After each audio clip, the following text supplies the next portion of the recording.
അതേ സഹോദരങ്ങളെ, നമ്മുടെ മുസ്ലിം സഹോദരങ്ങൾക്ക് വേണ്ടി അത് വ്യക്തിപരമായിട്ടാകട്ടെ അല്ലെങ്കിൽ മുഴുവനായിട്ടാകട്ടെ ദുആ ചെയ്യുക എന്നത് നമുക്കും അതുപോലെ ലഭിക്കാൻ, ആ ഖൈർ ലഭിക്കാൻ കാരണമാകുന്ന, പെട്ടെന്ന് ആ ദുആന് ഉത്തരം ചെയ്യപ്പെടാൻ കാരണമാകുന്ന, തള്ളപ്പെടാതിരിക്കാൻ കാരണമാകുന്ന ഒരു കാര്യമാണ്. ഇബ്നു തൈമിയ്യ റഹിമഹുല്ലാ ഇത് പറയുന്നതിനോടൊപ്പം ചില ഉദാഹരണങ്ങൾ, സഹോദരന് വേണ്ടി ദുആ ചെയ്യുന്നതിന്റെ ചില ഉദാഹരണങ്ങൾ പറഞ്ഞത് കാണാം. അതിൽപ്പെട്ടതാണ് നബി സല്ലല്ലാഹു അലൈഹി വസല്ലമയുടെ മേലെ സ്വലാത്ത് ചൊല്ലുക എന്നുള്ളത്.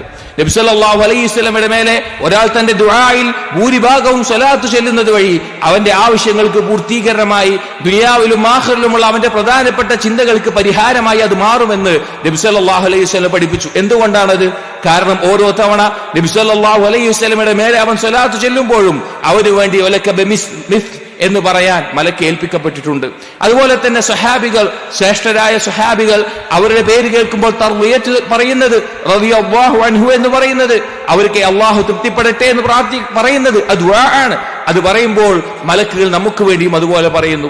അതുപോലെ ഉലമാക്കളെയും മുൻഗാമികളും സലഫുസ് സാലിഹീങ്ങളെയും എല്ലാം മരണപ്പെട്ടു പോയവരുടെ പേര് കേൾക്കുമ്പോൾ റഹിമഹുല്ലാഹ് അലി റഹ്മത്തുല്ലാഹി അലൈഹി അല്ലാഹുമ്മ ഗ്ഫിർ ലഹു എന്നെല്ലാം പറയുന്നത് അവർക്കുള്ള ദുആ ആണ്.